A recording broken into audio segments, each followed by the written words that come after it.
Compartment में प्रवेश करते ही निकिता ने देखा कि ऊपर की दोनों बर्थ पर बैठे हुए दो लड़के शराब पी रहे थे और वैक्स चिकन खा रहे थे। निकिता को देखने उसने एक ने नशे में खुमारी से भरी आंखों में एक भद्दी सी मुस्कुराहट के साथ अपना गिलास चीयर्स की मुद्रा में निकिता की तरफ लहराया।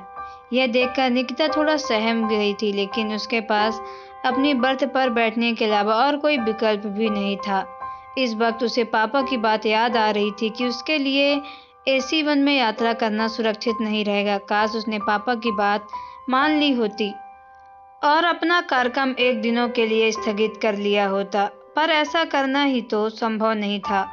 उसका कॉलेज शुरू हो चुका था और इस साल वह अपनी ओर से कोई भी कमी नहीं रखना चाहती थी, वरना उसका लक्ष्य फिर कभी हासिल नहीं हो सकता। ये सब सोचते हुए वह अपनी सीट पर बैठ गई तो परंतु शराबियों के साथ रात भर का समय सुरक्षित रहकर किस तरह बीतेगा, सोचकर वह डर गई थी और उसके ऊपर शरीर में भय से उठी सिरहन दौड़ गई। उसने किसी तरह अपना सामान बर्थ के सिरहाने पर रखा और पैरों को लटकाए हुए बैठ गई, क्योंकि सैंडल उतार कर लेटने का साहस निकिता में नहीं था। ऐसा लग रहा था कि किसी भी क्षण स्वयं की रक्षा करते हुए यहाँ से भागना पड़ सकता है, किंतु खतरा जब आना होता है तब आ ही जाता है। बैठने या लेटने का उससे क्या संबंध। इसी तरह निकिता को बैठा हुआ देखकर उन दो लड़कों में एक लड़का हाथ में चिकन को पीस लेकर नीचे उतरा और निकिता की तरफ बढ़ा दिया। निकिता ने बुरा समूह बनाया और दरवाजे की ओर देखने लगी। क्या हुआ, कोई आने वाला है क्या? तुम आने दो, थोड़ा सा उसे भी खिला देंगे, पहले तुम तो खा लो। और हाँ, अगर स्कॉच का शौक रखती हो तो वो हमारे पास। उस लड़के ने बड़ी बेशर्मी के साथ निकिता से कहा और थोड़ा और न गया, ये सब नहीं खाती और प्लीज आप थोड़ा दूर से बात कीजिए। निकिता ने पूरा साहस बटोरा और कठोर स्वर में उस लड़के को हिदायत दी, और अगर मैं नहीं माना तो। और लड़का निकिता से कुछ लट कर सट कर बोला, ए हेलो, ये मेरी वाइफ है और मैं इंडियन आर्मी में मेजर हूँ, बोले तो कमांडो हूँ, कहते हो। एक सुदर्शन व्यक्तित्व वाले लड़के ने कंपार्टमेंट में प्रवेश किया। अनामिका, तुम आराम से बैठ जाओ, डर की कोई बात नहीं है, ये वापस अपनी बर्थ पे जा रहे हैं ना? उस नए व्यक्ति ने चिकन के पीस हाथ में पकड़े निकिता से सटकर खड़े हुए लड़के से आंख मिलाते हुए पूछा, जिसे देखकर वह लड़का सहमते हुए पूछा हटा और अपनी बर्थ पर चला गया। अनामिका, यह नाम निकिता को बहुत अच्छा लगा, विशेषकर जब उसकी रक्षा के निमित्त दिया गया था। वह जानती थी कि उसे अपनी पत्नी बताने के साथ ही इस बात को उन लड़कों को सुनिश्चित कराने हेतु इस लड़के ने ऐसा किया था। कारण जो भी था, लेकिन उसके आ जाने के बाद निकिता बहुत सुरक्षित अनुभव कर रही थी। उसने आराम से अपना सारा सामान फिर से ढंग से व्यवस्थित किया। पहले घबराहट में सब कुछ ऐसे ही सिरहाने पर ठूस कर रख दिया था और फिर सैंडल उतार कर आराम से सिरहाना लगाकर पैर सीधे कर बैठ गई। वह उस लड़के को उसका परिचय जानना चाहती थी और उसे धन्यवाद भी देना चाहती थी, लेकिन चाह कर भी वह ऐसा नहीं कर सकती थी, क्योंकि उन लड़कों के लिए वह उसकी पत्नी थी और पत्नी भला क्यों अपने पति का परिचय पूछती और अपनी रक्षा के लिए उसको धन्यवाद देती। निकिता उस नावकतुक को उसका सामान रखते हुए देख रही थी। उसका ये सब करने का अनुशासन इस बात को सत्य साबित कर रहा था कि वह फौजी है। उसे प्रेम पूर्वक निहारे जा रही थी। तभी उस अपरिचित ने बड़े अधिकार भाव से प्रश्न किया, खाना लाई हो या भूल गई हो? प्रश्न सुनकर निकिता विचारों की जाल में यकायक बाहर निकल आई। हाँ हाँ, लाई हूं ना, कहते हुए निकिता ने फुर्ती से अपना बैग से टिफिन निकाला और उस लड़के की तरफ बढ़ा दिया, जिसे थामते हुए उस लड़के ने पूछा, सारा मुझे क्यों दे रही हो? तुम नहीं खाओगी? आधा निकाल लो, बचा हुआ मुझे दे दो। निकिता भला उसे क्या बताती कि वह अपने लिए कुल 2 ही रोटियां लेकर आई है। अब उसे क्या पता था कि ऐसी स्थिति आएगी कि उसे अपना टिफिन शेयर करना पड़ेगा।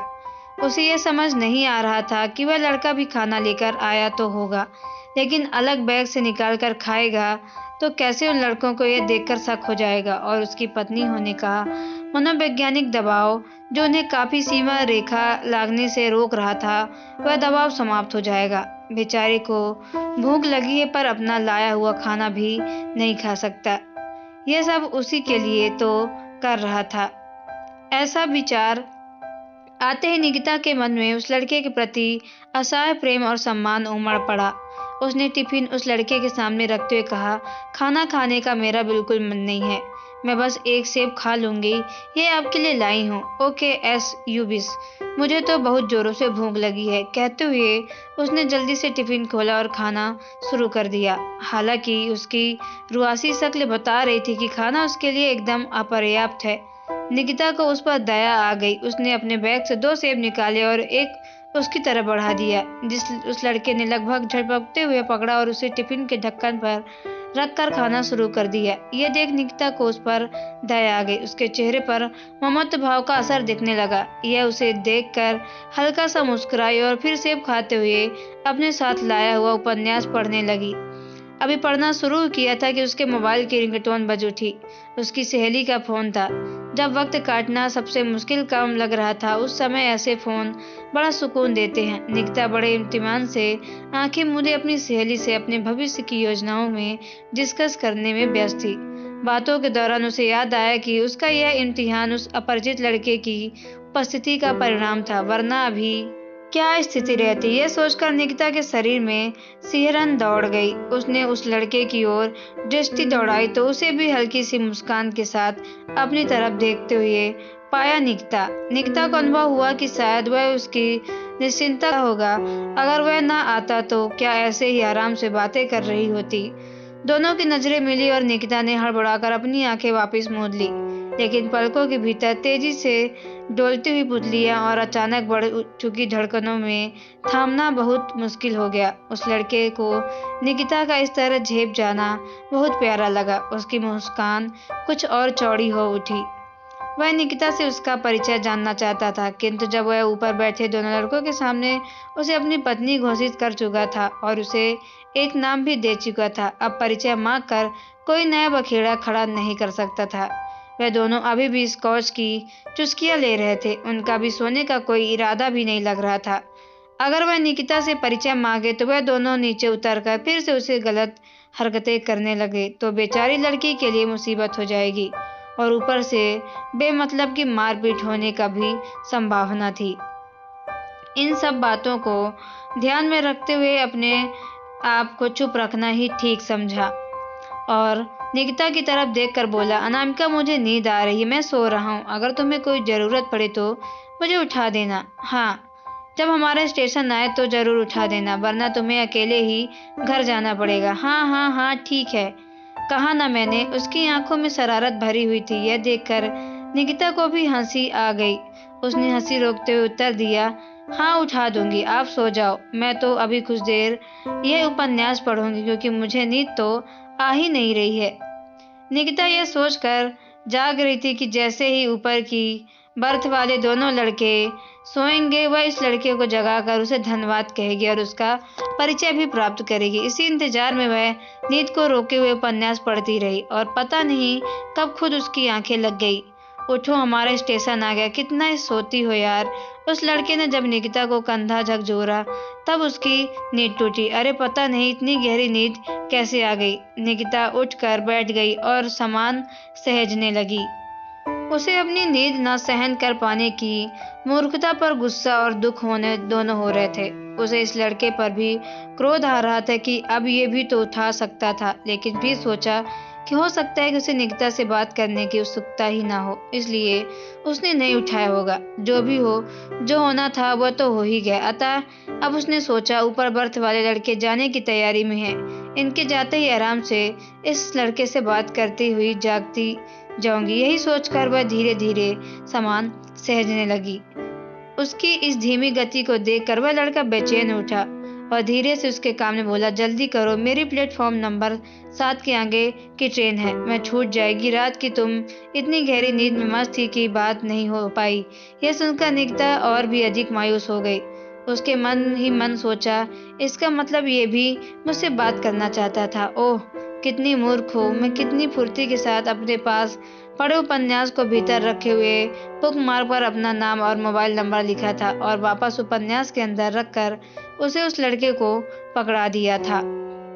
लड़के ने भी उस तत्परता से उस उपन्यास को अपने हाथ में पकड़ लिया और दोनों सामान लेकर कोच से बाहर निकल आए। ट्रेन में बैठते ही कॉल करता हूँ बाय कहते हुए लड़का प्लेटफॉर्म नंबर 7 की ओर लगभग दौड़ता हुआ चला गया और निकिता भी उसी तेजी से प्लेटफॉर्म से बाहर निकल आई और टैक्सी में बैठकर हॉस्टल की तरफ चल पड़ी। रास्ते भर वह फोन को हाथ में पकड़े रही कि वह उस लड़के का फोन मिस न हो जाए। निकिता सारा दिन इंतजार करती रही, लेकिन हॉस्टल पहुंचने तक क्या रात तक भी उसका फोन नहीं आया। मैंने जज्बाती में तो नंबर नहीं दिया था, उसने भी तो वह बात करने की इच्छा जाहिर की थी, और अगर बात करना चाह रहा था तो फिर कॉल क्यों नहीं किया। निकिता बार बार फोन की तरफ देखकर हड़बड़ा रही थी। निकिता ने पूरा दिन उसकी कॉल की बहुत बेसब्री से प्रतीक्षा की थी, और जब कोई कॉल नहीं आया तो वह बहुत ही उदास हो गई। उसका रोने का भी मन होने लगा। उस लड़के से निकिता की ऐसी बातचीत भी नहीं हुई थी, और उस समय उसे उसके लिए ऐसा कुछ विशेष महसूस भी नहीं हुआ था। लेकिन अब न जाने दिल में इतनी अजीब सी बेचैनी क्यों हो रही थी।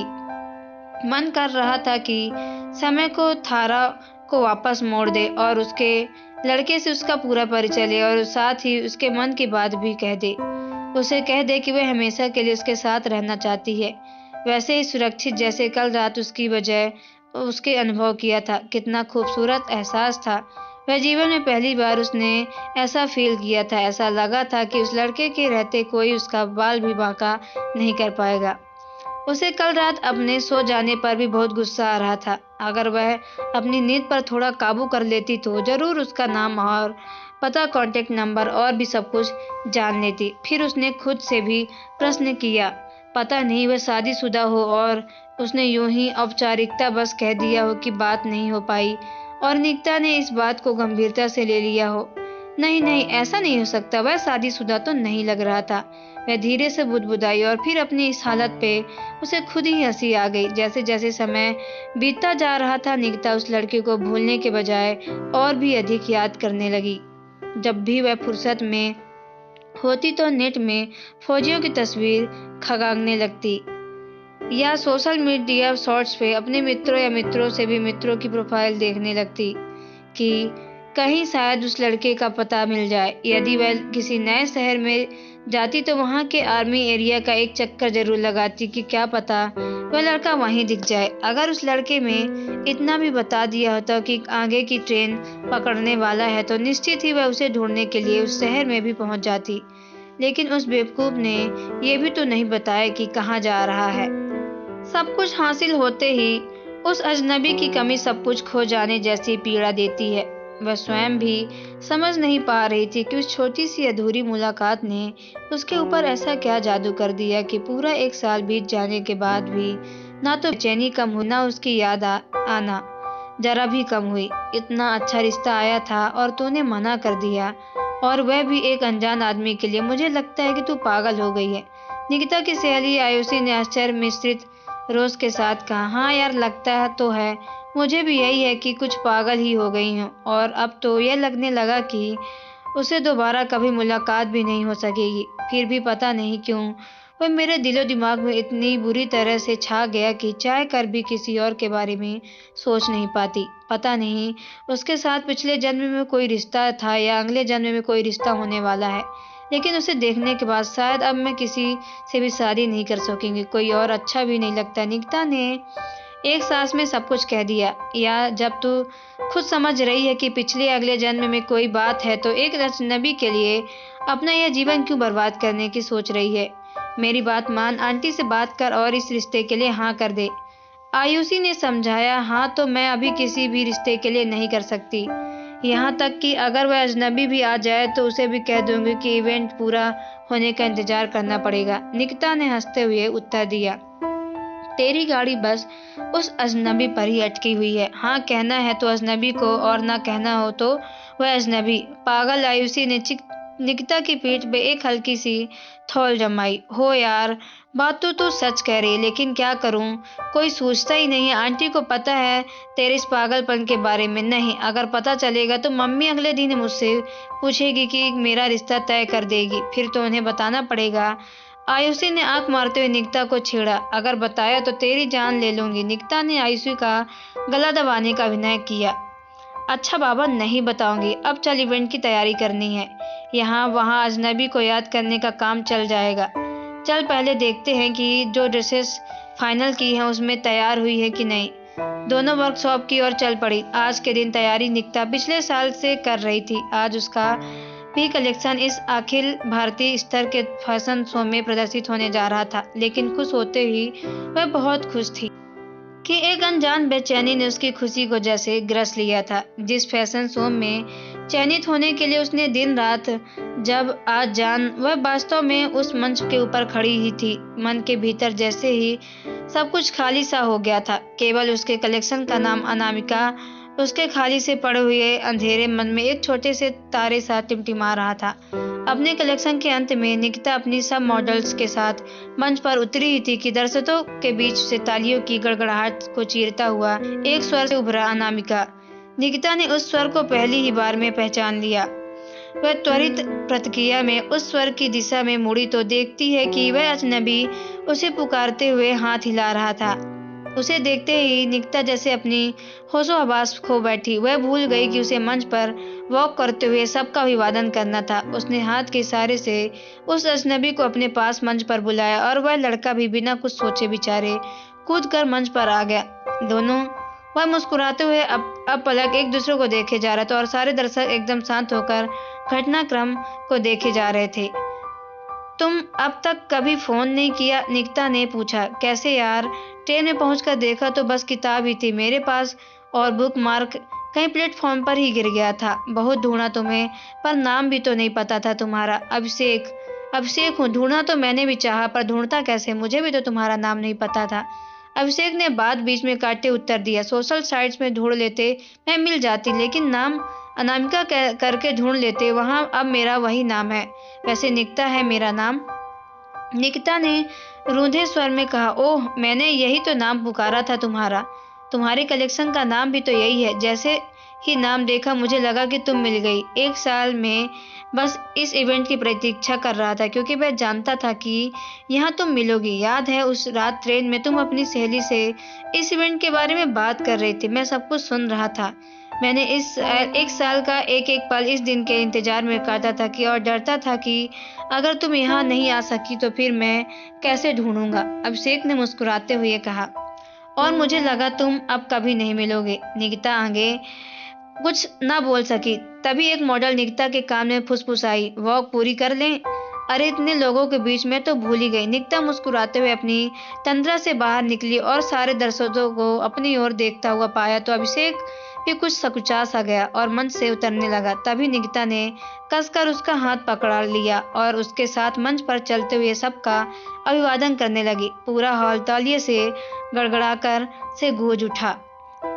अब कहीं मत जाना, उसने धीरे से अभिषेक से कहा। अब कहाँ जाऊंगा, कहते हुए उसने शरारत भरी मुस्कान के साथ निकिता के में कसे हुए अपने हाथ पर इशारा किया, जिसे देख निकिता ने मुस्कुराते हुए उसका हाथ अब और भी कसकर पकड़ लिया। तो दोस्तों, आपको ये स्टोरी कैसी लगी कमेंट बॉक्स में जरूर बताएं। अगर आप हमारे चैनल पर सब्सक्राइब करके बेल आइकन को प्रेस कर ले ताकि आने वाली सभी वीडियो का नोटिफिकेशन आपके मोबाइल पर सबसे पहले पहुंचे, क्योंकि मैं ऐसे ही वीडियो आप लोगों तक लाती रहती हूँ। तो चलिए मिलते हैं नेक्स्ट वीडियो पे। Okay bye, take care. तब तक के लिए अच्छे से रहो, खुश रहो, धन्यवाद।